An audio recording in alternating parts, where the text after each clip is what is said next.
بسم اللہ الرحمن الرحیم۔ حدیث مبارک ہے کہ ہمیں سفیان بن عیینہ نے عمرہ بن دینار سے حدیث بیان کی۔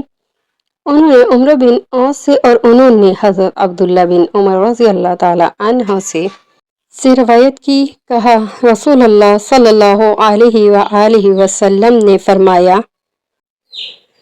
اللہ تعالیٰ کے نزدیک سب سے پسندیدہ نفلی روزے داؤد علیہ السلام کے روزے ہیں، اور اللہ تعالیٰ کے نزدیک سب سے پسندیدہ نفلی نماز داؤد علیہ السلام کی نماز ہے۔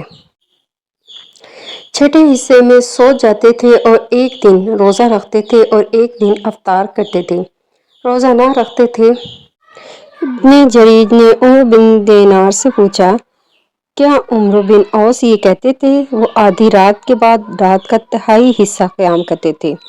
انہوں نے جواب دیا، ہاں۔ حدیث صحیح بخاری 2739۔